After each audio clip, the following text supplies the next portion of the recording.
to NFL Daily, where we're out of our walking boot. I am Gregg Rosenthal here in the Chris Wesleyan podcast studio with Steve Wyche and Patrick Claybon. Yes, NFL Daily, presented by DoorDash. Maybe Justin Herbert's back this week, maybe he's not. Who knows? It'd be tough to imagine. We had this conversation with Jordan Love.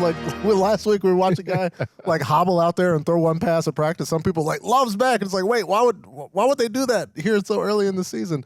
I understand they lost last week, Steve, but this is. Well, Jim Harbaugh's like, well, we had him up there against Alex Highsmith and T.J. Watt. Right. Let's go ahead and put him out there against Stone Cold Jones and George Karlaftis and Dana and all. He can handle it. It is crazy. We'll get to that game soon. But yes, Justin Herbert is progressing according to Harbaugh, and that just was sticking in my mind how badly these teams want to win this game. To us, it feels early, week 4, but if you've just had a loss and you're Jim Harbaugh or you're one of these 0-3 teams, it feels late. You gotta get a W. Yeah, you never have to balance out anything. Just say Jim Harbaugh. Yeah, right. There's no rationale when you're watching Taylor Heineke at practice. You look over at Herbo and you're like, all right, man, let's get that hyperbolic chamber. Not the hyperbolic chamber. That's DBZ. What was TO in? It was the hyperbaric chamber. You're killing Greg, though. I mean, if you don't mention Easton Stick's name, Greg. Oh, no, that's good. No, I'm glad. It should be Taylor Heineke. That's not the first game we're going to mention. It's the second, because we're going from the biggest to the smallest spreads this week. We're just flipping it on its head. Because the league has been flipping it on its head because these big favorites have been coming up short time after time again, including a team that we saw win in week 1, and that is the New England Patriots, but they're having to come all the way out here to Santa Clara to take on the 49ers, who are a 10-point favorite despite all of the injuries. We spent portions of the game with no Trent Williams, no George Kittle. Brandon Ayuk was playing. Deebo Samuel wasn't. Of course, Juwan Jennings goes off. Greg, 10 points? Yeah, that's crazy, although I'm afraid of taking the Patriots in any scenario after me and you, Patrick, both took them straight up last week, and it was the most one-sided game this side of Buffalo-Jacksonville. Yeah, that's too much for me. I mean, if I had to choose, I'm taking the points there. And yeah, I certainly would take the 49ers because look, their quarterback is playing outstanding. Yep. I'm going to go positive and say that was one of the best Brock Purdy games I ever saw. When I turned on that tape and I went through, I was like, did he have almost a perfect day? I mean, he's running the ball well. The guys aren't that open. He had the second highest tight window throw rate in the league so far this season, so you haven't seen a lot of open receivers. There's not a lot of yak right now, so their offense is a little off, but Jordan Mason is a good running back. They're moving the ball, and Purdy, I think, is showing he actually can elevate. He just needs some help from his defense and special teams. The offense really hasn't been the problem. Well, it wouldn't hurt if Brandon Ayuk held on to the ball. Yes. He is off to a tough start, and once he gets going, then this offense is going to open up. I'm with you. 10 is way too big of a number because this Patriots defense is pretty good. I mean, for everything you just said about Brock Purdy, this Patriots defense is not bad. Okay, can I push back on that just a little bit? That's what I thought coming into the year, but in reality, the last 2 weeks, their front's been pushed around a little bit. Christian Gonzalez is good, but I don't know. They were kind of dominated last week against the Jets, and just up front, I wasn't thrilled against this. I'm checking that as just okay, week 3 was nuts. I think they'll be better this week. The 10 points is a lot. That over-under is 39.5. Mm-hmm. That's probably on the mark because I wouldn't be surprised if by the fourth quarter we are seeing some Drake May. A lot more conversation about Drake May getting playing time, getting 30% or more of the first-team reps in practice.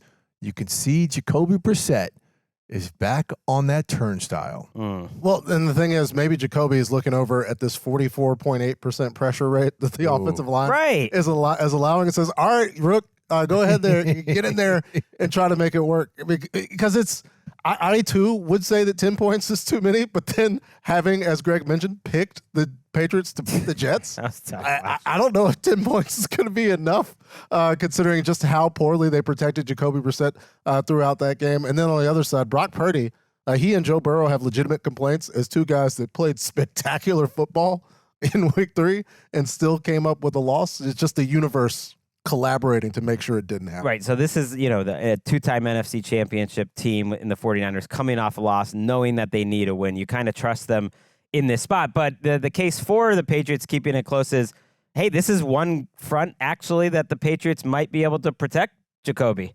This has been a bad defense. They haven't been able to rush the passer. It's Bosa and not much else up front. They have some weaknesses in coverage with Campbell, and Isaac Yiadom has been struggling. Their special teams is among the worst in the league. Not good. Killing them every week. So this is a game where they could. I think Jacoby's going to survive and play maybe his best game of the year because of the matchup. Remember, Javon Hargrave's out for the year too, tore his tricep. So the stud interior tackle, that's an issue. But I was about to say that one thing about the Niners defensively, they have got to be sick. They could not get the Rams off the field in the second half, especially on third down last week. They're getting hit on all kind of intermediate routes. They're going to have to tighten some things up if they're going to continue to be the supposed dominant team in the NFC. Then again, that was Sean McVay running that offense. Show me something, Alex Van Pelt. I need to see a little something. Yeah, what if I told you got your lunch taken 60% of the time that you walked into the cafeteria? The Patriots are getting hit behind the line of scrimmage 58% of the time on their carries. It's bad. 10 points. 10 points might be rational. The second biggest spread of the week is right over there across the other side of the building and across the street from us at SoFi Stadium. The Kansas City Chiefs, 7.5-point favorites at the Chargers. Jim Nantz, Tony Romo, and Tracy Wolfson on the call. They're probably in meetings looking at Justin Herbert's ankle. We're going to be doing that all week, trying to figure out who's actually going to start, Steve. Regardless, the Chargers could be in a tough situation. 7.5 is too big for me just because the Chiefs are going to make it tight no matter what.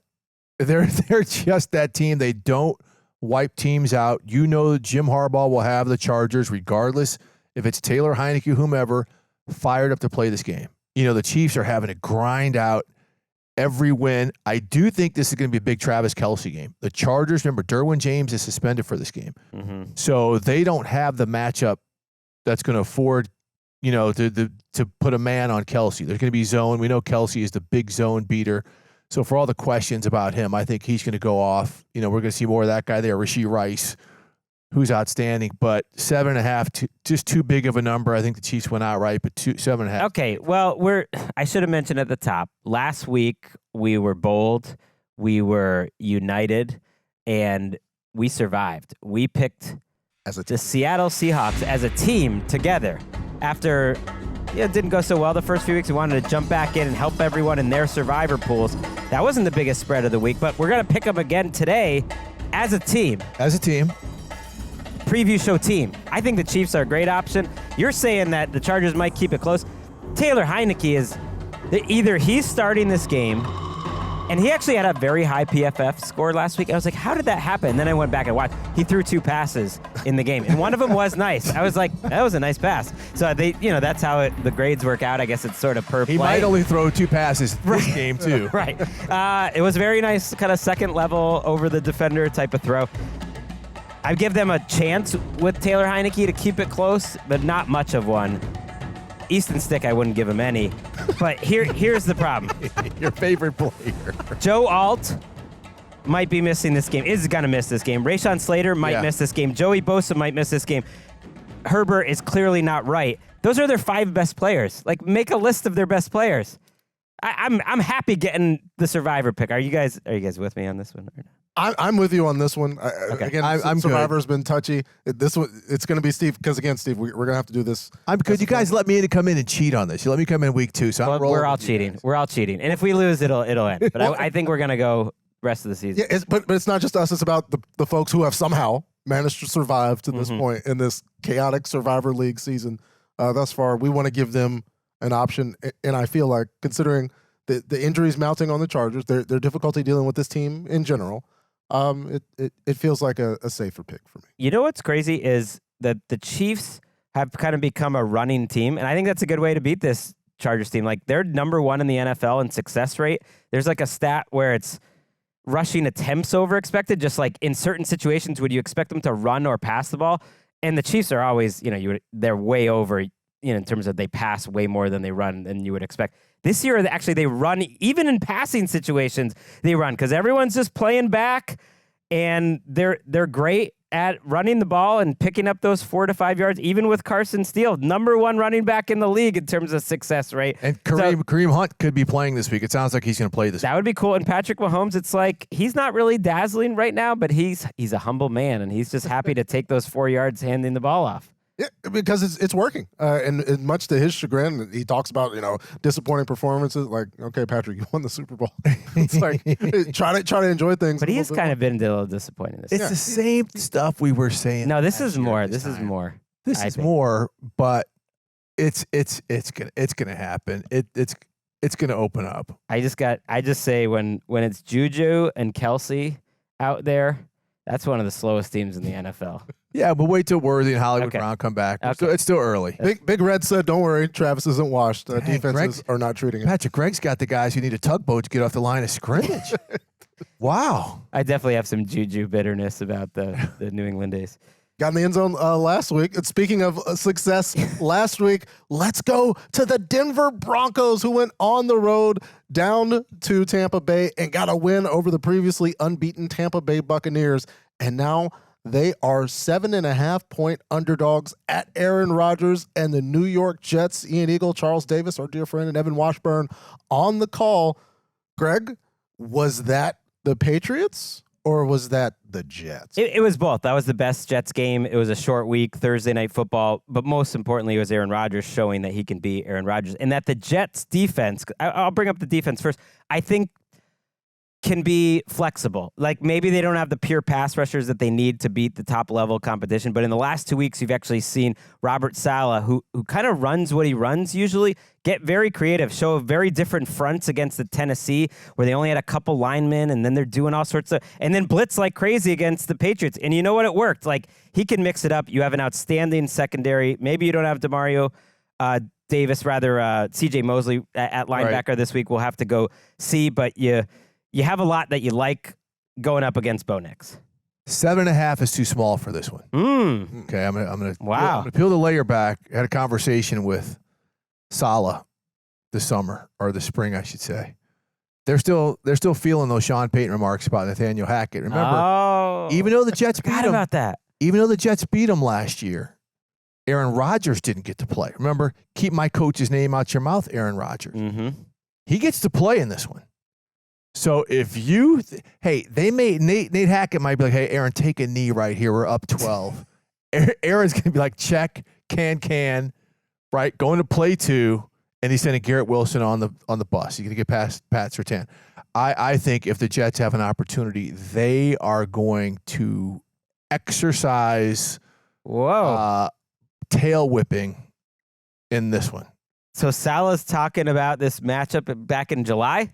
Oh, there's still a little bitter taste. There's still a little bitter taste. Hey, they're going to try extra hard. Glad that's carried on throughout a couple of seasons now. I'm just Patrick Surtain this season. Mike Evans, George Pickens, DK Metcalf.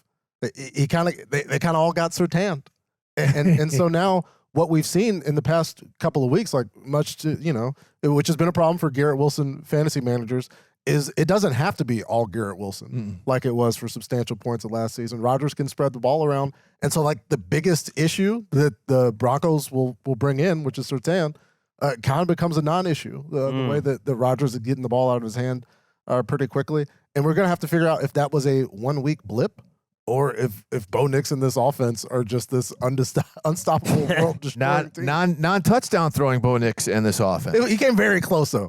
He came very close. I think Cortland Sutton was down at like the 3-foot line. And he had a couple throws down the field in the very first drive. After that, they let him work underneath. They got it done. They're a very interesting matchup. They've been blitzing like crazy, more than any team in the league. They will probably do that to Aaron Rodgers. We'll see how he does. He fared well against pressure last week. I thought that was one of the most noteworthy performances of the young season, just Rodgers making plays outside the pocket. Yeah, he looked good. And looking like the old Rodgers. And to your point, Patrick, that the secondary guys, and by that I mean the other weapons, Lazard and Conklin. Hell, Braylon Allen might be a better down-to-down running back than Breece Hall. Breece Hall's more explosive, but I just mean like he can be consistent and maybe make Breece Hall better by not having to give him 25 touches. That's a hell of a combination. Remember, they're not going to have Morgan Moses to right tackle this game, so that's something to look out for. But the fact that they're running the ball and they've got 2 running backs who can break tackles and hit, some big chunk plays with their speed and shiftiness, I think that's something that's, going to allow them to beat that spread. Right. I trust Rodgers against these crazy defenses. Like, that was it. Like, against New England, he knew what they were doing whether they were in zone, whether they're in man, whether they're moving before the snap. He's like, man, that dude was like a coach out there knowing what they're going to do. So I think he could probably handle the splits. The Broncos, I did want to mention, will be without their leading tackler. One of their better defensive players, Alex Singleton, is out for the season with a torn ACL. It came as a big surprise to the Broncos and the team. He got hurt in the first quarter last week, played the entire game with a torn ACL, complained of knee soreness after the game, or I think even on Monday, and then it turned out, he's out for the year. So that's a tough loss. These guys are... Tough dude, tough loss. Different. Yeah. Wow. Yeah, that's brutal, and it's tough to even imagine not just playing, but finishing the game, going through 50. He didn't miss a snap, not even one. That's bananas. Bananas. Also, bananas was the performance from the Jacksonville Jaguars on Monday Night Football. Thankfully, everybody had a second viewing option on that one. Woo! They are going on the road after getting blown out on the road in Buffalo to the division rival Houston Texans, who are a 7-point favorite, but who, Steve, also had a struggle fest performance against Brian Flores' defense. What else is new? Everybody's dealing with that. How do they bounce back here in this one, Steve? I have to tell you, first off, the 7 points, I don't know. It seems a little wide just because. Division game. A division game. The Jags have won the last 2 times they've played in Houston. But the thing is, as much as we like to say every game players are motivated, nothing means more. This is a very fragile time for the Jags the next 2 weeks. Houston and then the Colts. They have got to win these 2 games because then they go to London where they play the Bears and Patriots. Okay, we'll see what happens there. Then they come back against the Packers, Eagles, Vikings, and Lions. If they don't get some momentum going right now, that stretch post-London is going to be ugly. That's resume updating time. So I think this is one. Houston is they got embarrassed last week. I mean, they played terrible on offense. Their defense got dragged. Just things that we hadn't seen. I mean, they got completely carved up. So I expect Houston to play better, but this is one where the Jaguars, if they don't play their best game, they're in trouble, and they're going to be without their leading tackler, Foye Oluokun, the inside linebacker. And the way that defense just got out-schemed Monday night. I mean, Josh Allen found every one-on-one matchup in the intermediate passing game to gash them. If they don't tighten some things up, it's going to get real hot for a lot of folks down there in Jacksonville. They look like a poorly coached team. Yes. I'm just talking about on offense. I mean, that was a bad defensive performance. First couple of weeks were solid. It's a new coordinator. I don't think they're very talented, and they're down their top 3 cornerbacks potentially for this week. They were last week once that game started, and they had another injury in the back. So you're just not fighting with a full deck. You're expecting your offense to at least keep you in games, and that's where I think they haven't looked like a well-coached team because players aren't in the right spots. Guys aren't making blocks that they're supposed to make. There's formation penalties. There's confusion. And Trevor's not making it better either. No. He's not playing well. He's kind of playing down to the competition. And so that's a tough spot. I know they beat D'Amico Ryans and the Texans last year, in Houston, but they split. Both games were close. It's a division game. You would expect that on some level. It's tough. This team has no identity. I think it's a tough spot. I always actually think it's almost a worse spot when you're going up against a team that just lost, like a good team. Like it always freshens you up a little bit. I feel like the Texans will be on their P's and Q's for this game. Yeah, the reason for concern the reason for optimism for Jacksonville would just be the familiarity. Yeah. Other than that, the play calling is not in sync. In the beginning of the season, there were questions to Doug Peterson whether he or press, or who's actually making the calls, like who's putting the game plan together as the season goes on. And we've come up to a situation where the Jags have the second deepest route depth in the league right now. Like they got Gabe Davis and BTJ running these deep routes. Yeah. Trevor's not being protected. He's -11 in completion percentage above expectation when they don't run play action. And so it's just all of these combinations. It's kind of funny, though, because that was the thing everyone got on them a year ago. It's like, this is a dink and dunk offense. And then okay, let's get 2 burners. Let's like listen to the criticism almost and overreact the other way and just like make it a bombs away offense. And they've overcorrected too much. And they look like a team that don't know who they are. Now, I do want to just say something about the Texans though. I'm into this team. I like them. Mm-hmm. Offensive, no, they're going to be great. I think they're one of the AFC. Offensively, CJ Stroud, like there's something like they're not in sync with their offense. He's playing well, but they're not consistently making plays. Success rate is a stat that measures just on a play-to-play basis, were you successful? He is 32nd out of 35 quarterbacks this year. Now, in a lot of other metrics and eye test, like PFF is more about the grade, day-to-day grade or play-to-play grading. He's doing well. QBR, he's great. Like, he's playing well, but the passing game is just relying on, like, great plays. But then there's a lot of mistakes. There's a lot of penalties. There's some miscommunicate offensive line. Guys there's a lot of negative plays. A lot of negative plays. A lot of sacks, a lot of interceptions, a lot of negative runs. So they're kind of like this boomer bust offense. I think they're going to get it together. This is about early in the season, but it's just been interesting because they had a lot of continuity. I wouldn't have expected them to be so uneven to start. Once they get Mixon back and Pierce back, both their starting running backs have been out. That changes things. Okay, it changes your protections and things like that, how you do it. How are teams adjusting to Stephon Diggs, right? Now they're going to have to start shifting their attention to Nico Collins. That's going to open up some other things as well. But you're right. Some of the negative plays they're having, Laramie Tunsil has had, I think, a decent amount of penalties here at left tackle. They will tighten that up. I wouldn't be surprised if they tighten it up big time this week, knowing what's at stake. But, yeah, I mean, preseason's over, right? We can get through all that stuff now where we say the first 3 or 4 games of the preseason for these guys, it's over. It's real now. And it's difficult to get healthier playing football sometimes that people forget because Tank Dell had that broken leg last season, working his way back, actually got shot in an incident in the offseason.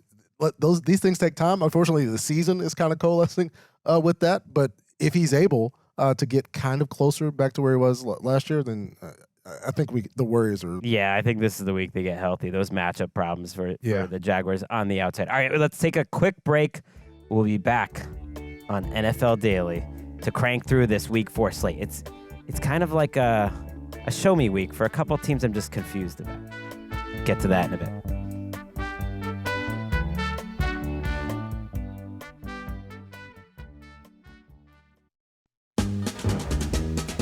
Back on NFL Daily, excited to talk about the second Monday night game. We got Geno in prime time. Yes, it's prime time. Geno Smith and the Seattle Seahawks visiting the Detroit Lions, who are a 4-point favorite at home. The over-under is 46.5. And if you go all the way back to 2022, every single time these two teams have played, that would not even be close to enough. It was 51-29 in 2022. It was 45-48 in the second time they played. And then last year, it was 37-31 in overtime. Greg, whenever you get Geno and Jared Goff linked up, it's going to be points. It's been the games that I've enjoyed, or among the games I've enjoyed Geno the most, watching him carve up this Lions defense. But it's a better Lions defense this year. They're great stopping the run, and so I don't think Seattle is gonna even try that hard to run because they have really struggled to open up holes. And against Miami last week, they didn't look right for most of the game trying to run the ball.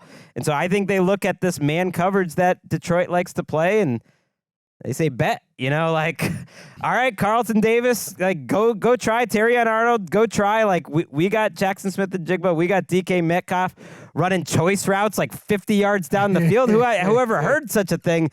And you got Tyler Lockett, and that's just the way they're going to have to win. I know the line isn't playing that well, but I think Geno and his receivers can make up for it. Yeah, look, the 4 points here, I think that's probably about right because I think that Detroit has the ability to mix it up right here, right? Because again, the one thing that Seattle has is they got so much speed in the secondary, right? So they can run, with some of Detroit's wide receivers. So I think you're going to see a lot of run game. Dave Montgomery, Jahmyr Gibbs are going to mix it up, and then they're going to take some shot plays. You can't play all the underneath stuff with Jared Goff all the time. So I like Detroit in this one at home.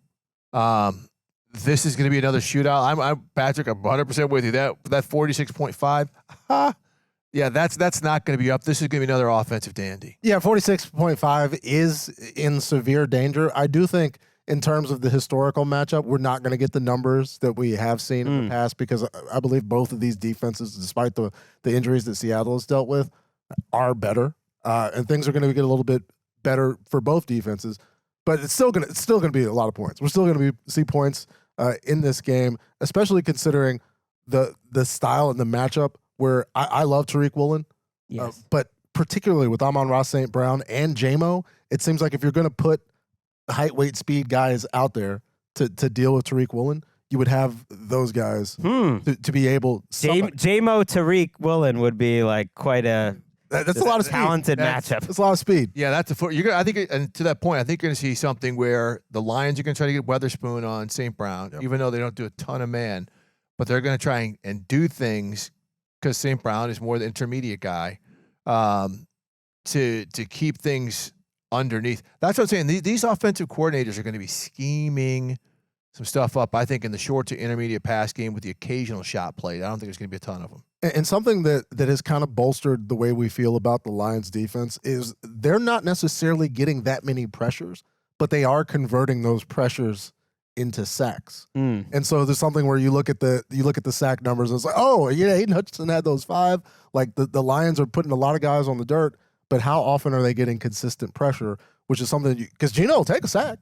Yeah, but if you're not getting consistent pressure, you're going to get those bombs like we saw last week. This is a bad Seattle offensive line. Like Charles Cross is playing great at left tackle. The people that are smarter than me are saying this guy could be an all-pro now. That's how well he's playing. But on the interior, right, like the rest of the group's not good. But this line, I actually don't know. Yeah, I'm with you that I don't know if it's going to be a shootout. Because first of all, this is what I was talking about before we went to break. Like this is a test for Seattle's defense. On paper, this has been the best defense in the league, just about, them and the Vikings. But they've played, Bo Nix. Right. They played Jacoby Brissett, and they played Skylar Thompson and Tim Boyle. And that's not their fault. They did what great defenses should do.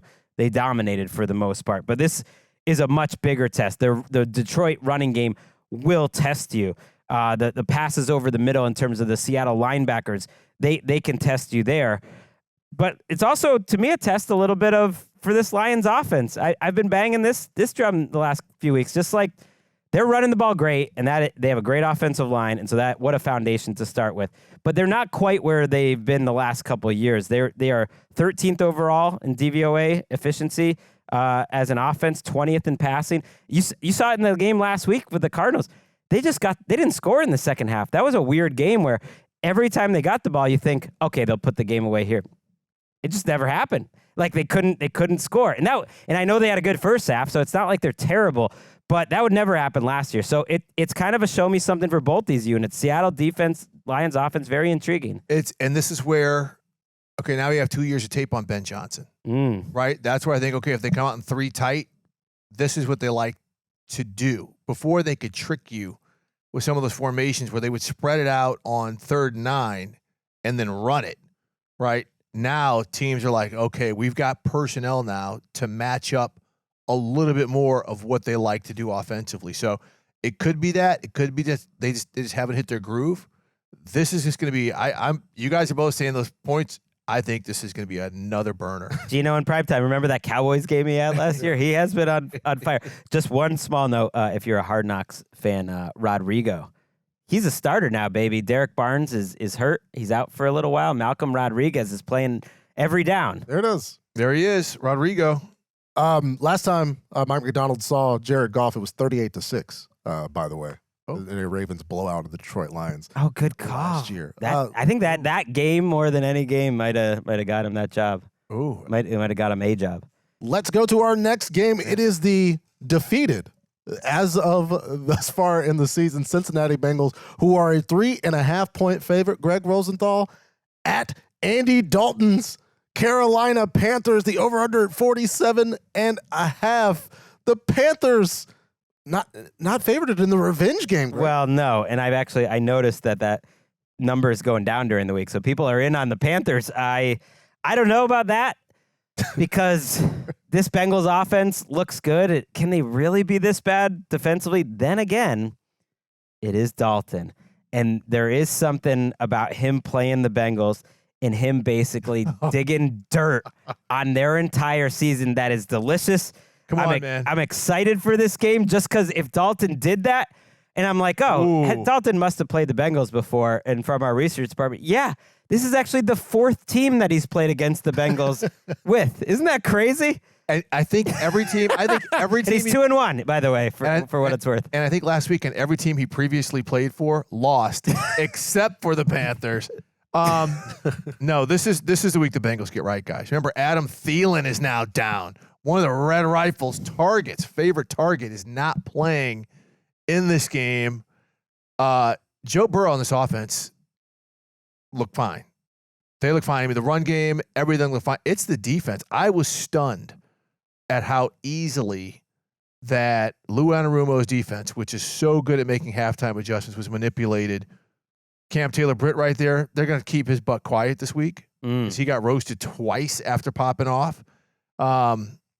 So, Trent Scott, though, keep an eye on him. Well, whoever's playing Washington this week. But their defense seems undisciplined. I'm surprised. We know they still have some issues they have to work out in the secondary, but up front, yeah, they don't have much. It's Trey Hendrickson and that's it. Sam Hubbard's not playing well, and not delivered. They're short on defensive tackles. Their run defense looks lost. So this could be a Chuba Hubbard game. It's one of those scary moments where you laud the veteran defense and how well they've played, and now you're watching through the first 3 weeks of the season. Like, did everybody get old at the same time? That's the dangerous territory that we're in, considering the way that they looked on Monday night. But there's nothing wrong. I know there's been some ludicrous conversation about Joe Burrow and the offense. Come on. There's nothing more that they could have done other than Evan McPherson making a field goal. That was it. There's really play a little better in the red zone. Maybe call some more runs in the red zone, or have more effective runs in the red zone. The ones they called weren't working, but they had to be perfect. To your point, they had to be absolutely perfect. And I think T. Higgins is going to get better. There was clearly some rust. He comes up short on, I think, 2 plays right within the end zone. And so, Jamar Chase is back. Everybody's going to get healthy, taking deep shots against the Washington Commanders. And I don't think that this 1 week boost for the Carolina Panthers, like, we're to the point now where we're talking about Adam Thielen's injury. Like, that's how much better things are, because we would have previously just said, hey, it's the Carolina Panthers. Like, I'm saying it. Yeah. What, you think they're going to win, the Panthers? No. I mean, Thielen, by the way, is on injured reserve. He's going to have, because of a hamstring injury. And then Trent Brown, we haven't mentioned it on NFL Daily, is out for the season. Very unfortunate, a torn patella tendon. So they'll have their first-round pick, Amarius Mims, take over at right tackle, which is a good position to be in, to have a first-round pick there. But he struggled in the brief time he was out there. So that's something to watch. And it's one of the reasons sometimes the losing teams are more intriguing for some of these games, because if we get to the witching hour and Scott Hansen's voice is rising on Sunday, and he's talking about the Red Rifles got the ball with the chance to go win the game, goosebumps, to put the Panthers in a tie for first in the NFC South and basically end the Bengals season. Those are some September stakes there, Patrick. Like that's some real stuff. And we could get there. And the only thing really keeping that from happening would be this Carolina Panthers defense, where it's been a struggle, and we still got to figure out how much of that, because it takes an entire unit to be as bad as the Las Vegas Raiders were against the Panthers last week. So was that a zero? Was that the defense? Was that the Raiders? It's something for us to figure out, but it will be the revenge opportunity. Will be very, very exciting. Not as exciting as things will be for the scoreboard operator at State Farm Stadium, where the over-under is 50.5 points. I don't think that's enough. Washington Commanders coming off of the best rookie performance that I've seen. Oh, my God. I think ever on Monday Night Football for Jaden Daniels against the Arizona Cardinals, who are putting all kinds of points on the board, Steve. The Commanders defense can't stop anybody. Points.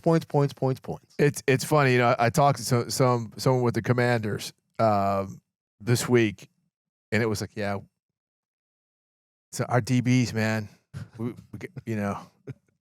and it's true. I mean, you had the rookie Mike Sainrissil, who's been a slot corner his whole life outside, because they're just trying to figure. He got beat on a deep play. Really good player, but he's small. And for him, I just don't know. Marvin Harrison, man, he might really go extra ham. Okay. They've been a little inefficient. Now, you're talking a guy from Washington, and he's complaining about the DBs. Aren't they sky high that they found a franchise quarterback? Yeah, I mean, I guess they worry. Yeah. I mean, look, it's one of these things like, okay, we won the ball game, but when we look at the big picture, he's not going to deal like that every week. Like at some point, the defense is going to have to bail out, and their defense they're still trying to find their way. They're still trying to find some groupings and things like this. But let's, when we talk about Jaden Daniels, I mean, Patrick, do you see him? Now, granted, he might not be able to throw for a game like this, but I don't see him slowing down. That's a type of performance I think he's going to continue, and this offense will continue to build on, especially since Cliff Kingsbury is going back to Arizona. Ooh. Oh, yeah. Because Cliff was in his bag. I have not seen him call a game as aggressively. Oh, yeah, what he called the throw a generational throw into a tight window, like that a great receiver is going to catch play. Let's not give him too much credit. Well, also, in taking away credit for Cliff on that play, it was Terry McLaurin that called that play. After the game, Terry said he went over to Cliff and asked for the double move over there. Sorry, we're haters. We're at least for a couple more weeks. I'm not. I mean, all due respect, because during the game, I'm like, hey, all due apologies to Cliff Kingsbury. I wasn't familiar with your game. I don't know how much of that was Cliff and how much of that was his players with suggestions, but we just haven't seen Terry McLaurin over on that right side a whole bunch. No. What a time to come up with a debut for it. And really, Jaden only missed 2 passes in the game. The other one was a wide open shot to Terry that he would have made in his sleep. I don't know what happened. It's one of those things because he completed 91% of his passes. Everybody's like, oh, he can't throw. He didn't miss a pass the rest of the game. Right. After that. But there's who knows what can happen if the Arizona Cardinals cannot get pressure in and around Jaden Daniels like the Cincinnati Bengals did, then they're going to score every time again. Right. It's been 2 weeks. I mean, the stats are crazy. The Commanders are first in the league in plays and yards per drive on offense, and they're dead last in the league in plays and yards per drive on defense. So, like, they are a walking 40 burger. And I did want to throw something by you when it comes to Jaden Daniels, because I do think this can continue, not at that level, but I think he's going to be really efficient and smart how they use him in the running game, and when he scrambles, it's so effective, and that he'll have enough big shots, big plays to complement all the dinking and dunking that they like to do. Let's take a look at Jaden Daniels. If you're watching on YouTube, the all-22 version, the end zone angle, and the shot that he took on that throw to Terry McLaurin to win the game. I proposed to you guys last week in terms of throw of the year, a candidate to possibly pass Anthony Richardson. That was Kyler Murray. We stuck with Richardson. Now, I'm personally willing to consider the game situation and the moment and the throw and the play that essential game winner from Jaden Daniels before taking the hit, knowing that the blitz is coming, is now the throw of the year. What do you guys think? I'm going to throw it into the crew. So it's either this or it's Anthony Richardson, the bomb from week 1 that would have the belt currently. Yeah, Richardson's got the spectacular play, but I mean, this one, like you said, the moment, the circumstances, this broke the back, and look at the corner, right? He sees Hilton. He knows Hilton's coming. Blam, lets it rip. Yeah, we know McLaurin may have called the play, but you got the sideline as a defender and the corner trailing him, and he just dropped it right in the bucket. Yeah, there's the security guy in the blue shirt standing like 6 feet away from Terry McLaurin. If you put me right there and gave me the football, I could not have thrown the ball where Jaden Daniels did, getting smashed. It felt like the only time he was hit as he threw the entire game. I will say that Jaden Daniels had the better play. The decision, the circumstances. But in terms of throwing the football, sticking with Richardson. It's going to be tough for me to say if we're purely talking about I think it's room for interpretation. So either way. So, yes, you're going Richardson. I think you're the deciding vote here, Steve. I don't even know. Again, my thing is the spectacular goes to Richardson. I mean, we talk about the throw of the year. He retains the belt. He retains the belt.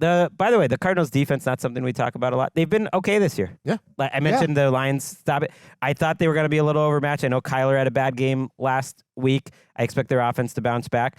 If their defense can be okay, they can be in the mix for a while. I think they could bounce back here. I like them. I like them to win this game if if I had to choose one. Although Cliff is Cardinals fans know Cliff is good in September. Yes. And Cliff does create a running game. Like, that's a one thing that you can say. He has a running game that travels. This is a really fun game. But he gets his quarterbacks hit. Like, that ain't the last time Jaden's going to take a shot. And I don't want to hear revenge game. His contract is only in year 2. The contract that he got from the Cardinals is only entering year 2. Like, it didn't start until after they fired him. Or maybe it's year 3 now. Yeah. But the contract extension they gave him did not start until after they fired, a year after they fired him. So he's still making money from that team. He's coaching for free, no offsets. The revenge game there is Kyler Murray against True. Cliff Kingsbury. Good call. Our next game is a 2.5-point home favorite. Chicago Bears going up against the Los Angeles Rams. The over-under, Steve, is 41. The Rams are Matthew Stafford, Tutu Atwell, and some duct tape and Band-Aids salvaged a win in SoFi last week, but they're not favorites against this good Bears defense. That's what it is. It's because of the Bears defense. You know, you see some of the injuries that the Rams have on the offensive line, the fact that the Bears do have a good secondary, and the Rams are just spreading it to whomever. I mean, Stafford was unbelievable in the second half of that game. I guess maybe they're looking at the Rams defense saying that they can't get pressure on Caleb.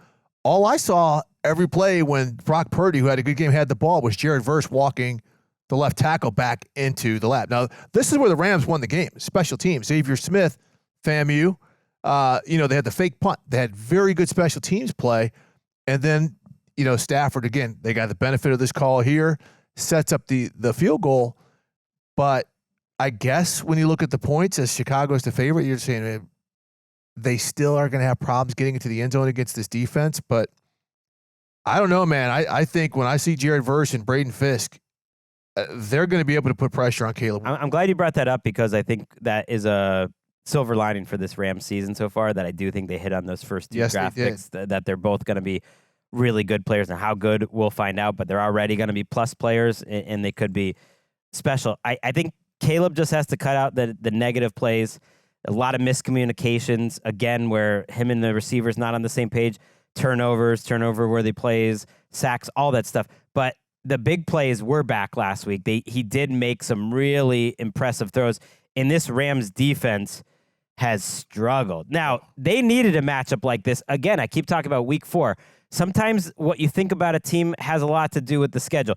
The Rams defense has played the Lions, Cardinals, 49ers offenses back to back to back, and they've been totally overmatched, especially in the secondary. So Keenan Allen is expected to return in this game. He was limited at practice on Wednesday, but it's trending positive. That's a big mismatch against the Rams secondary. But the Rams might be saying, hey, here's an offense we can actually maybe handle for once, keep it close. And I tend to trust, when push comes to shove, I think quarterbacks and I think coaching staffs, I think organizations, and the Rams have it all over the Bears in those categories. Yeah, especially considering just how difficult things have been on offense, especially protecting Caleb Williams early on this season.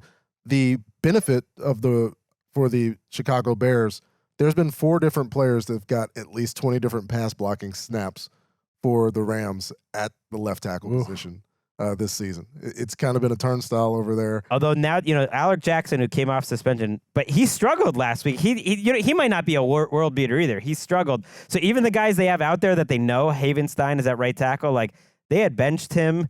The other guy is, we'll see. Well, you see that the Niners flip Bosa over to the right side. So Alec Jackson's going up against Bosa. Let me ask you this, though, when it comes to the Bears, right? I think a lot of us were thinking, if they've got the number 1 pick and they're taking Caleb Williams, why are they hanging on to Matt Eberflus in what's supposed to be the last year of his deal? Because if this doesn't work out, now Caleb's in that situation like Trevor was, right? Like Justin Fields was. Like Justin Fields, where you're flipping coaches. And do you think that conversation, if they lose or if this offense continues to look scattered, when you have Caleb throwing it 52 times, and after the game, he's like, I threw it 52 times? Do you think this is something that once again is going to put wash, rinse, repeat on this Bears organization? Yes. I mean, it's It's unfortunate, and that was the risk, I think. Once the ball started rolling downhill last year and they kept winning at the end of the year, it just was taken as a fait accompli that they're going to keep them because they finished the season hot, and sometimes it doesn't continue that way. It's a long way to go, but they need to. Defense has been fine. It has his side of the ball hasn't been the problem, but they got to fix the offense. They got to get DeAndre Swift going. They got to get a running game to help Caleb Williams out. DeAndre Swift is averaging under 2 yards per carry. I mean, that's hard to believe. And one thing about this game, Bears play caller was whose right-hand man 2 years ago? Ooh, good call. Sean McVay's. Shane Waldron was Yossi. Shane Waldron in some heat because there was a question to Matt Eberflus because they had Tyquan Lewis down there in a blocking situation with the defensive end, got mauled, and then they ran that speed option the next play, which was one of the worst play calls that we've seen all week. The coach is answering questions about the play caller. They're not able to score points. They got the number 1 overall pick. We're in danger zone. Shane is missing life with Geno Smith. He didn't know how good he had it. And it's not a revenge game for him, though. Sean McVay helped get him a job just by association. By being adjacent. All right, let's take a quick break and a little over halfway through here. We got some of the best games of the week in our next block, including maybe my favorite game of the year so far, Ravens-Bills. That's coming up.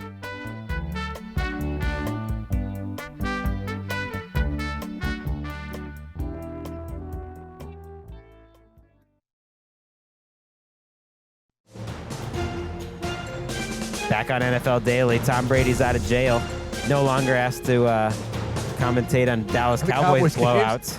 Although they made it interesting. I was actually happy for Tom that he had a fun fourth quarter at the end. But no, he's heading to Tampa. Yeah, the broadcast wilted into existence when they showed a fan that was obviously a plant wearing a 28-3 T-shirt at the Cowboys-Ravens game. Ooh, wait, really? Yeah. Oh, I missed that. It was coming back from break, and there's this guy in a 28-3 T-shirt. It's like, all right, who'd y'all put that shirt on? I'm throwing a flag on that. But yeah, Tom Brady will be in the stands, and a lot of us will be watching as the Philadelphia Eagles are 2.5-point favorites at the Tampa Bay Buccaneers, who just lost to the Broncos. These two teams have playoff history. Jalen Hurts 2-1 against the Buccaneers in his career. 1-2 against the Buccaneers in his career in the playoffs. But this is the regular season, Greg. They've got a whole lot of injuries. Don't know if it's A.J. Brown or Devontae Smith. It may just be Saquon and Jalen Hurts. Is that enough? Maybe, because this Bucs defense isn't what they've been in previous years. You think Todd Bowles' defense, you think, oh, well, those are some of the best run defenses of all time, literally. Yeah. And great every year. This year, they really struggle on the ground. Part of that is Vita Vea has been banged up. Correct. Was back at practice on Wednesday. They also get Luke Gedeke, their right tackle, back at practice on Wednesday, which are really positive because if you watched that Bucs game last week, they couldn't stop the run consistently enough, and they really couldn't protect Baker Mayfield. So that would be big for them. Yeah, this is another, like, what's real about this team? Eagles get pushed around for 2 weeks, then suddenly they show up in New Orleans, and they're wrecking shop against this great running game, like setting the edge, playing really fierce. And then what's real about Baker? Because, not to celebrate here, Patrick, but you were talking MVP last week for Baker. I'm like, let's calm down. And he played one of his worst games as a Buccaneer. I thought he kind of was the problem last week for the Bucs. It was a lot of old Baker stuff of leaving the pocket early, just missing some throws, some crazy decisions. And then it kind of collapsed on him in the second half. But the first half, it was actually, I think a lot of it was on Baker. I was surprised to see that because he had been really consistent throughout the course of the end of last season and certainly to start this year. Yeah, we see the Eagles, they're 2.5-point favorites. I like the number. I like the Bucs to beat the number. I just think that, Tampa, if they get Vita Vea back, right, it's going to help out in the run defense. But, you look at the Bucs secondary. I don't know if Winfield's going to be back yet. He is only running like on the side at practice, so it sounds like he's at least a week away. Yeah, I just, the Eagles' offensive line is good. They're going to have to run it. I mean, they look very good defensively against the Saints, right? They're able to stop that outside zone, and the Saints didn't have a left hand, so to speak, of where they could go, but they didn't score. I mean, they had 15 points, right, against a pretty good defense. So I think the Bucs at home in this one. Philadelphia just doesn't seem like the type of team to me that's going to all of a sudden rip off 3 or 4 straight games. Yet. You mentioned the Bucs Hurts matchups in the past, Patrick, which I think is, for Eagles fans, is like a big part of this game, that he's had the two most embarrassing moments of his career against Todd Bowles' defense. So do you think this is a different Hurts? Maybe they've been good against blitz this year. Yeah, they've been much better against the blitz, and we saw last year they had no answers. They had absolutely no answers against the defense, against the blitz. And now Kellen Moore comes in. There are some questions about, like, Nick Sirianni saying that he's going to step in and call some plays in some situations. That eyes kind of popped out reading that this week. Well, you talked about he was talking about that fourth down decision. I wonder if he was just like, was he just taking the bullet for Kellen Moore and trying to be like a good leader or something? Maybe, I don't know. That'd be a cool guy move. Like, shout out to Nick Sirianni if that's the case. We'd have to wait for a book after his career or something, if things go the other way. But a lot's gonna depend on the statuses. Like AJ Brown and Devontae Smith are so much of this passing game. They're both there. I'm picking the Eagles regardless. So they were both out of practice. Generally, a guy coming off a concussion who misses practice entirely on Wednesday, that's not a good sign for them. And you don't know for sure. But both him and Lane Johnson, I'm a little worried about longer term because of some history that he's had with concussions and saying how it's really affected him and his mental health. So those are two situations. They were both out of practice. A.J. Brown was also out of practice. I think this was kind of the week where maybe he could come back and maybe not if it was next week. Yeah, I mean, this again. That's a lot of talent. That's a lot. That's a lot of talent. And again, with concussion protocols, just you see different guys handle different ways. Some guys maybe out on Wednesday, Thursday, they're back Friday. They pass all the protocols and they have a full practice. Gotcha. They're good to go. Gotcha. So that's just something you really have to keep an eye on. Yeah, Devontae played every single snap, which is not out of the question before he got hurt in week 3 in the game against the Saints. He's always out on the field. He's always a big part of that passing game. I do want to make one note here about the Bucs. I just want to give some pop to Zion McCollum and Tyke Smith. I feel they're not getting mentioned on a lot of shows. Zion McCollum's playing his ass off in the secondary. Todd Bowles can coach him up. And Tyke Smith, who's I think he's a rookie nickel, he's playing pretty well too. So they got some young players to keep an eye on. McCollum has more passes defended than he does completions. Whoa. Right now. That's a pop. That's a pop for Zion McCollum. ZYO. By the way, good shot by Gregg Rosenthal. Yeah, big time. What about a big matchup in the NFC North at Lambeau Field where the Packers, the loveless ? Green Bay Packers, we'll find out, are 2.5-point favorites against Sam Darnold. Get those bees buzzing in my ear. And the Minnesota Vikings with an over/under of 43.5. There they go, Greg. The Hive. They're attacking me. They're coming at me. This is another test for him, but he's had tests and they've passed them all. I mean, the Packers defense is playing better lately. Their defensive line now is against the Colts and the Titans, but they've been getting after kind of a more than the sum of their parts type of group where Rashawn Gary's great, Preston Smith is solid, but just they're getting production from a lot of different guys. And so that'll be a challenge for them. We'll see. JJ, though, he's just crazy, man. And he's going to go against Jair Alexander this week, who's kind of back to being the old Jair Alexander, having a good year. He doesn't just beat double teams. Like, he gets open to the point where, like, Sam Darnold's like, oh, he's open, even though there's a double team, I'll throw it to him. It doesn't matter. It's crazy. He is so elite. He is so elite. I think the thing that's interesting is this is the third consecutive game where Brian Flores, the Vikings defensive coordinator, is coaching against either a Shanahan or a McVay disciple, right? So they've got some of the staples defensively against the scheme on what works. Now, Malik Willis and Jordan Love, that's very different, right? Yes. He hadn't coached against a running quarterback, right? So that's something, but Ivan Pace could be back at inside linebacker for the Vikings this week. They could be getting healthier looking at some of it. I just think the Vikings defense, I mean, what they did, to go out there and kick Houston's ass the way it did with Jonathan Grenard and Andrew Van Ginkel. How great of a signing is that? Flores had him in Miami, gets him up to Minnesota. Has already got 3 sacks, a ton of pressures, sets the edge, which is key in the scheme. I don't know. This is where I think Malik Willis actually gives Green Bay an edge, Patrick. I'm 100% with you, Steve. I can't imagine a situation where you have a guy with an MCL sprain that has to get on an international flight and come back. We saw him kind of hobble out in practice and throw a few passes last week, and now he's playing a defense that's getting pressure on 35% of dropbacks and is converting 11% of those to sacks. Right. They're top 3 That's crazy. in that particular stat. Pressure's coming from every which way. You're having to keep your head on the swivel constantly. Why am I going to send my $200 million quarterback fresh off, like he's explaining that he's getting better? I don't want to hear that you're getting better. Like, we have a season to think about here. Why not mix things up? Because as you know, you guys have mentioned, this offense has proliferated its way literally from sea to shining sea in the NFL. Brian Flores has it. He's got it. He's got the players. Why not do something different? He was commenting about the way that Matt LaFleur has gone from West Coast to running this counter trade power type of offense. Like Flores wants Jordan Love to play this game.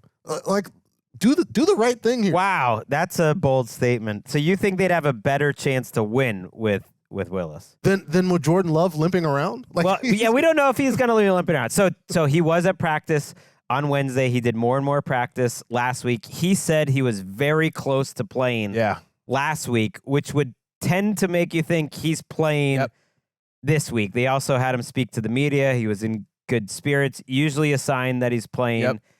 And Patrick, you think they should caution here and think about the long term and just bench him in a week, even if he seems ready to go? Yeah, we've seen the way that this team can play. And I think with Jordan Love, there's a chance that the Green Bay Packers can win the Super Bowl. I don't want to risk it. If it's close, if he's saying he was close last week, they don't have a bye until week 10, right? There's just so many things that could go wrong here. They're hot right now. You play the hot hand. I'm not saying that Malik Willis is a better quarterback than Jordan Love. I just think if he's not 100%, I don't want him playing against this defense. You know, one way to maybe beat those blitzes is just keep handing the ball off and do some design runs with Malik Willis, who is very, he ran so well last week. You forget of, it just reminded me of what you see at Liberty, and you just forget what a crazy talented runner he is, just a natural runner he is. And then how do you beat the blitz? I mean, we're asking a lot here. You hit some big plays over the top. I mean, that's what Jordan Love did to him last year. Maybe that's in LaFleur's. They both can throw the deep ball. I got something for you. Okay. What about you have Malik Willis package? Yeah, a little bit of both. I'm not saying platoon these guys, but all of a sudden, okay, wait, Jordan Love's going out to wide receiver. Malik Willis is in here. Okay, what are we looking at? You know, I'm not big on doing something like that, but for a game like this early in the season, put it on film. It's tough. I do think you can maybe neutralize a little bit of Flores' craziness by rolling with what's been the number one ground game in the NFL this season is the Green Bay Packers. I mean, Emmanuel Wilson, they found another one. He really looks like a dog. Like another HBCU this whole product. Aaron Jones, it's not a revenge game. Go ahead, read his article in the Players Tribune. It's really great. He's one of my all-time favorite players that we've covered. We had him on the Around the NFL podcast previously. I just love it. Like, Wes was such a huge fan of just how he is as a player. He seems like a better person. So I'm sure he's going to get a lot of love from the Packers faithful. And it's worked out for both sides. The Packers got the number one running game, and the Vikings got one of the best running backs in the league. Yeah, it's a great matchup. I'm looking forward to it. And everybody's looking forward to our next game. It's time for Hot Matchups presented by Wingstop. And speaking of wings, the Buffalo Bills going at the Baltimore Ravens, who are a 2.5-point favorite, despite almost being 0-3 and having one of the worst losses, late collapses in recent regular season history, other than theirs against the Miami Dolphins a few years ago. 46.5 points. It's going to be the Sunday night game with Tirico, Chris Collinsworth, and Melissa Stark on the call. The Ravens got in the win column. They could easily be 0-3. Greg, they could easily be 3-0. How do you see them doing against Josh Allen and company? I'm going to take them to win in the end. Take who? I don't feel strong. Bills? The Ravens? No, the Ravens. They're the favorites. They're at home. This is not your normal 1-2 team. I think that number reflects what the underlying numbers would say about this Ravens team. In DVOA, this is the best team in the league, the Bills, versus the number 5 team in the league, the Ravens. That the Ravens have been that good. Like I just mentioned, the Packers have the best running game in the league. Statistically, they do, but the Ravens I think I might take them in the, like, if I just had to choose one. Lamar Jackson is running really well this year. He is second in the league in success rate. Derrick Henry is breaking about as many tackles and yards after contact as anyone. So it's coming along, and I do think over the years, if you want to beat a Sean McDermott defense, you got to be able to overpower them and run the ball because they're on their P's and Q's when you throw the ball against them, and they're very sound. It's hard to get big plays, but you tend to be able to have some long drives. I do think Lamar and Derrick Henry show up in this one. Yeah, I mean, they're going to have to, right? Because the Ravens defense, that front, when they were able just to pin them back last week against the Jags, I mean, you can't stop them. They made the Jags one-dimensional early Monday night, and that was that. If you make them start to, work with that run game, as we're seeing, Derrick Henry, I think he's averaging like 6 yards a carry. It's crazy. And they got him involved last week, right? They used him in the fourth quarter, something that they had not done, mixing some Lamar and Justice Hill. I think you can keep this Buffalo Bills defense off balance. The one thing that worries me, and this is why I like Buffalo in this game, is you have seen the Ravens, especially in the second half of games, get mismatched with their linebackers against opposing receivers, whether it's tight end, running backs, and where are the Buffalo Bills where they make their money? Yep. With Knox and with Kincaid. And with Cook and Ty Johnson in the passing game too, And you have seen in every game with the Ravens that have been close, you're seeing Roquan Smith chasing somebody in a mismatch. You're seeing a linebacker, Trenton Simpson, chase somebody in a mismatch. They've got to figure out how to work that because teams, you better believe that Joe Brady is up there looking at that because that's what you saw all game against Jacksonville. You saw them matching up against the inside linebackers against the Jags and having them chasing somebody. You better believe that's something that's coming the Ravens' way. Yeah, Josh Allen has only missed 3 passes this entire season when targeting the slot. He's 23 of 26. Wow, that's for 241 yards and 4 touchdowns. This is safety Josh. This is the safe, not making mistakes version of Josh Allen that we've wanted to see for years. And the Jags could do absolutely nothing about it. I have real concerns about this Ravens defense in dealing with that because of the issues that we saw the blown coverage against Worthy in the opener, the comeback last week, all of the difficulties with Devontae Adams and the Raiders. I'm actually picking the Bills in this game. When I made the picks for GDV, Hytham emails me back, "You're picking against Baltimore?" And it's just I can't remember the last time, if it's ever happened. Yeah, I think once in the past couple seasons, and that was just it was a matchup then. It's kind of a matchup now. I don't know how much of the comeback on the offensive line was the offensive line getting better and Falele played a great game, or was that just the Dallas Cowboys? It's a big time test. Now, find out. Because Ed Oliver is not overmatched. No, that's been one of the stories of the season, how much they're getting out of Von Miller and Ed Oliver and Greg Rousseau. I think they're getting more than they could, because they blitz the least amount in the league, but they still can get enough pressure, and what an advantage that is. I don't think, though, the Buffalo defense, their linebackers, some of their cornerbacks, after Christian Benford, he's playing lights out. He's a hell of a player. Yes, but he is. I think the other cornerbacks, because Teron Johnson is probably out again, and the safety position, Damar Hamlin's playing great, but they've only played, I know they played the Dolphins, and they did well against Tua there for 2.5 quarters, but the Cardinals moved it up and down on them, so I'm not counting on this defense that they're just like locked down. It's a test, I believe, for them too. I'm taking the Ravens more just for stupid reasons. One, they tend to be bad in the games where they're big favorites or where they have a big lead, but they show up for big games. This game is really important for them. They're 1-2. I think it means more to them, and they're at home, and so I probably would pick the Bills if they were at home. I just need a little more from Justin Tucker.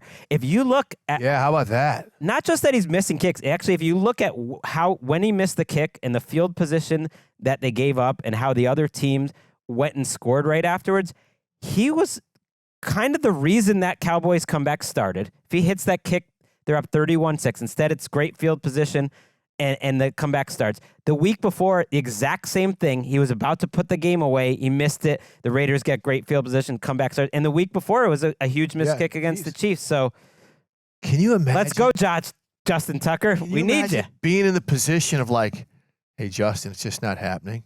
Well, no, you're not gonna. And he's not missing like short kicks or anything crazy, but and he's pushing them all to the same side as well. Yeah, Coach Harbaugh said it was a mechanical issue, a technique issue. Hopefully, because you were the one that pointed it out weeks ago. They keep going up against kickers where the other kicker's better. Brandon Aubrey, Tyler Bass is not in the Brandon Aubrey category. I don't know if anybody is. But the kicking matchup, I do think favors the Ravens here. The game, they're gonna have to see. I hope so. I am really, really excited for this one. Sunday Night Football. They did it again. They always manage to get the best ones. They get to pick first. They don't get Titans-Dolphins. That's coming up after the break. But continue to listen. My favorite rivalry in the entire NFL. Still haven't talked about that.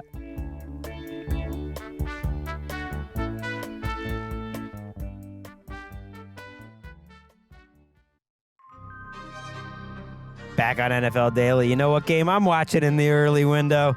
It's Saints. It's Falcons. There it is. The best rivalry in the NFL. And to that you say? For 44 years, they battled to figure out who wasn't the worst. Oh.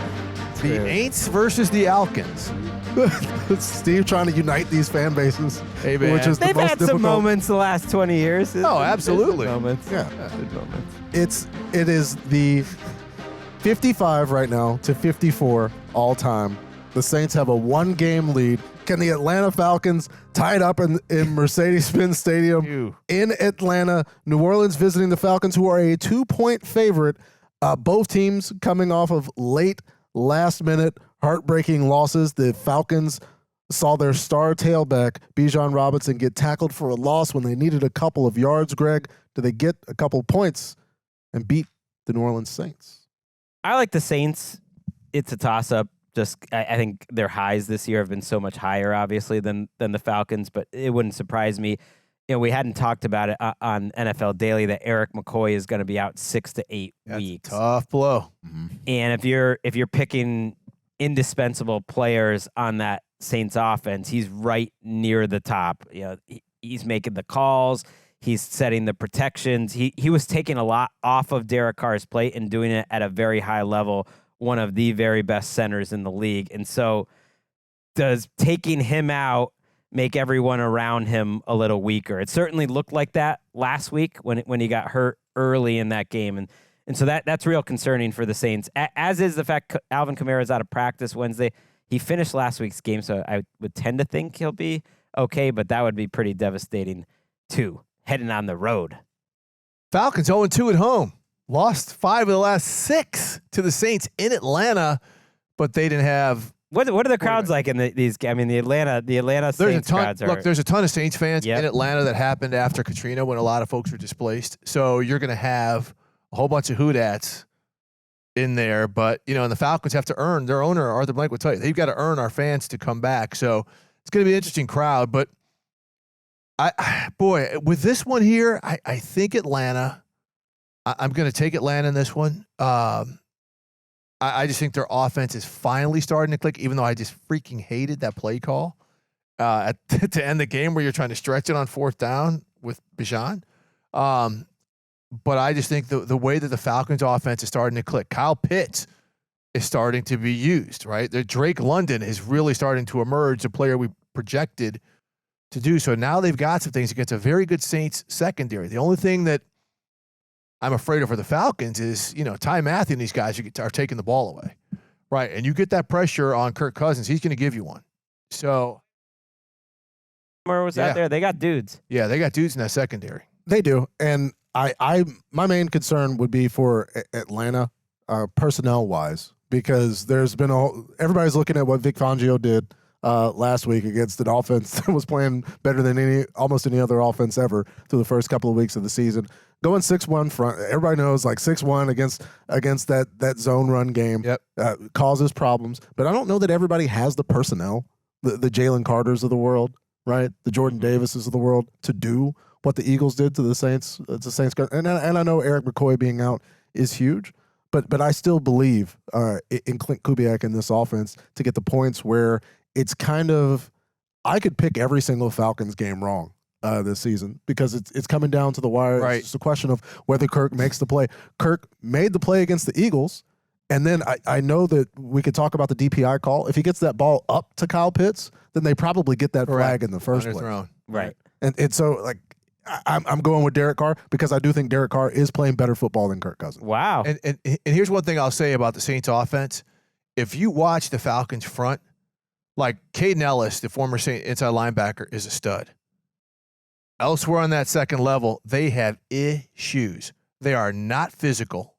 They've got some chase linebackers, and if the Saints are able to run the ball like they were those first two games, Kamara or whomever is running the ball might be able to pound and get some yards. Because again, Caden Ellis is an unheralded stud at inside linebacker. That's a nice pickup. Nice pickup. They use him a lot on the edge to rush the quarterback as well. But they've had Trey Anderson in there, and he's a chase linebacker. He is not someone, and teams are going right at him. And I think that's something that the Saints could do. When you see a weakness like that, you go after it. And, yeah, there's a lot of carryover here because the front offices, for the Atlanta comes from New Orleans, and David Onyemata's over there. And I love it. It's my favorite rivalry because of the fans, because they're funny and they truly hate each other. They hate each other, man. It's way more collegiate. Like, not collegiate being friendly, but like the SEC. It feels like the fans of the SEC who because really hate it. It's SEC country. I get it. And it's like when the Saints are having a bad season, if they can just beat the Falcons or vice versa, or if the Falcons have a bad loss, that's almost as good for Saints fans as a Saints win. And so, hey, these are two teams trying to figure each other out. I trust the Saints defense in the end more than any other group in this game. To me, the Falcons are kind of a middle-of-the-road team. We'll see what the Saints are. They're going to have some ups and downs, but I think that defense is going to travel, and I really like him. Carl Granderson is playing out of his mind. He's a Pro Bowler. He always has. He always has. This seems like a whole nother level. I mean, he was good. He took a step last year, and he's taken, another step. Yeah, he's a good player. And the one thing about the Falcons defense, too, typical Raheem Morris, they're going to give up 500 yards between the 20s, but they don't allow touchdowns. That's something to watch as well. A team that gave up both yards and touchdowns last week, the Las Vegas Raiders got Daltoned at home, and now they're back at home in a 2-point favorite. Somebody's got to win because the Cleveland Browns got done up by Malik Neighbors and the New York Giants last week. Should the Raiders be a 2-point favorite, Steve? This is tough, especially when your head coach calls you out for making business decisions. But Antonio Pierce has that right because he was a badass player, right? He knows what's up. He knows when guys are not playing tough football. I'm going to give the Raiders the 2 points here because Cleveland, they're so banged up. I mean, right now they're talking about both tackles are nicked up again. Myles Garrett is nicked up. David Njoku is nicked up. And frankly, they look a mess, right? They're an incredibly talented team, but Patrick, you mentioned earlier about some team not knowing what they are. Like, they have not established themselves identity-wise. We knew what they were last year as a great defensive football team. That hasn't shown up consistently this year. And so, I don't know, them traveling, it's a game that the Browns should win, right? It's a game they should win. Can't believe they're underdogs. I can't either. If that doesn't tell you that you need to bench Deshaun Watson sooner than later, and I had Is it on Deshaun though? Yes, he's terrible. He's missing throws when he is protected. He's completely panicking when he's not. I ranted about it for 5 minutes on yesterday's NFL Daily, so I'm not going to repeat it there. But I think he is a huge part of the problem based on how we've seen every other quarterback, literally, that Kevin Stefanski's ever coached in Cleveland operate. He's not making quick decisions. But to your point about the injuries, and this is probably why, Myles Garrett now has an Achilles injury, tendonitis, and he's not practicing at all. And they said he'll make the trip to Vegas, and hopefully he'll play. But Garrett, Jack Conklin, Jedrick Wills, David Njoku, Jordan Hicks, Jerome Ford, all out of practice, and Wyatt Teller landing on injured reserve. Yeah. So that's a lot of injuries, especially on the offensive line. And, well, Max Crosby playing hurt last week as well. That's tough. Both Max Crosby and Myles Garrett dealing with injuries, two guys whose franchises have really underperformed for them throughout their careers. Let's go over to another game where there's a bad matchup in terms of style. The Pittsburgh Steelers, 1.5-point favorites, bringing that run game into Indianapolis, who has not stopped anybody on the ground. The over-under is 39.5 points. Anthony Richardson had some head scratchers last week. Greg, does he get it figured out enough to deal with that Pittsburgh Steelers? I've gone back and forth. I can't decide on this game because something tells me the Colts are like a 2-2 type of team, and that the Steelers aren't really a 4-0 type of team. So usually the the record gods just kind of decide, okay, they'll get one here, the Colts. And yet when you watch them, Anthony Richardson just isn't taking the checkdowns. He's not getting the easy stuff. The thing that gets me the most, he's clearly in his own head. You feel for him. He said after the game, he's so hard on myself. I got to give myself grace, but he's not. Like he's saying, you can almost see him second guessing himself. It really stuck out to me on the RPO decisions, which you would think that would be something he could do well. He keeps giving the ball when he should keep it. And he keeps keeping the ball when he should give it, and it's just scrambling things up. And it's too bad because Jonathan Taylor's looks like one of the best players in the league right now, one of the best running backs in the league. Yeah, to me, I've got Pittsburgh. They're 1.5. I got Pittsburgh.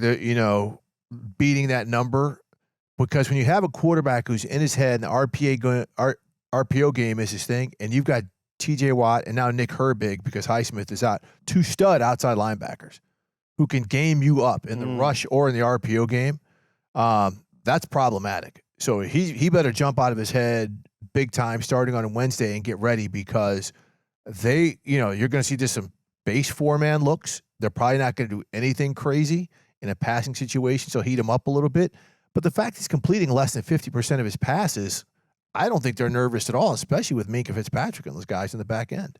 I think one thing that makes it difficult for Anthony Richardson to work out of this slump is getting the possessions that they need, because they just haven't been able to be on the field very long, because the defense is seeing teams march up and down the field. Joe Mixon goes for 153 in the opener. They've given up more rushing yards to running backs than any other team in the league right now. And he's going to be hit or miss sometimes, right? Right. That's just a circumstance that he's going to have to work out. Meanwhile, on the other side, as they've started with this Justin Fields package, it's evolved more and more. Looking pretty good. Mike Tomlin's going to be Mike Tomlin. He's not going to say, hey, this is Justin Fields' job now. But it seems like he's getting more and more comfortable every single week. You can contrast this where it's like Michael Pittman Jr. is on a milk carton right now. Yeah. So I trust the Steelers passing game more. I trust their running game more. It's hard to go against Pittsburgh. So I don't trust their running game yet. They finished out last week strong against the Chargers. I think that was a big step forward. Well, the Chargers have some dudes up front. Right. But really their running game has been erratic at best. I'd like to see them in this matchup against the Colts. Yeah, use Justin Fields a little more in the design running game.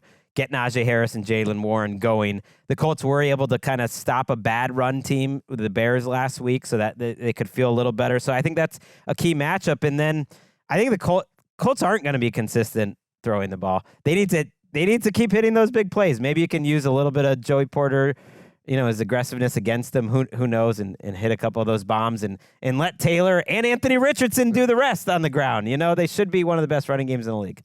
If you want inconsistent passing games, do I have a matchup for you? It is the Tennessee Titans against the Tualess Miami Dolphins, who offered pretty much nothing, Greg, on the road against the Seattle Seahawks with Skylar Thompson. Will Levis had the pick 6, but he didn't do it doing a cartwheel or anything last week. The over-under is 36.5 points. Which offense is not going to make the mistakes, Greg? Whoa, which one is not going to make the mistakes?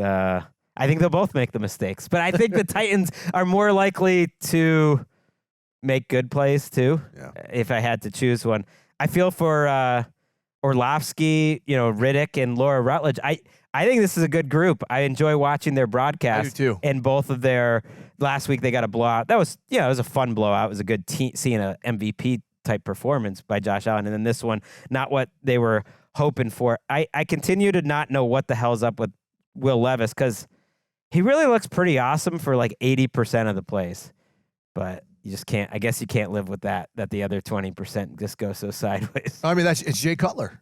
I mean, that's exactly what it is. They'd love it if he was Jay Cutler, like prime Joe Cutler. He's a ways from getting like a Jay Cutler type Bears contract. That's all I'm saying. But what I'm saying is, like, he's gonna look good. He's gonna make these throws, and then he's just gonna do something where you're like, oh my gosh, he's gonna give it. I actually like Miami in this game because of their playmakers. Like, they don't have. I think this is one where McDaniel's gonna be like, okay, I got a second week, whether Skylar Thompson or whomever. I think they're talking about Snoop Huntley. Possibly Tim Boyle. It's a mystery. Right. But it's not a mystery to me. It's Snoop Huntley. I would start Snoop Huntley. He started games for the Ravens for years. I'd put him in and let him get the ball to the playmaker. Snoop is from Miami. Go ahead and let him get his home game on. And, Tennessee, just the mistakes that they make. Jalen Ramsey may score 2 touchdowns in this game for Miami playing against this. So I like the Dolphins in this game. It's just tough for me to pick the mistakes. I recognize that they're going to continue happening, but if we're evaluating the teams and the circumstances that they're in, it's just having seen this team without Tua for multiple times over the past few years.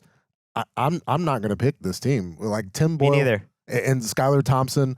They used motion, the third lowest rate of the Mike McDaniel era. They can't run Mike McDaniel's offense with those two players. And the Titans do one thing exceptionally well as a team, which is stop the run. Like, no one can super physical, and I know the Packers got some going to the outside, but they were creative. I don't think it's going to happen this week. I think the Dolphins had a lot of issues with Tua healthy, and that was something that was really on my radar. Line is real unstable. Right, that's what I mean. And even the offense didn't play well for 6.5 quarters with Tua, and suddenly you take them out and you think, is this the worst team in the NFL?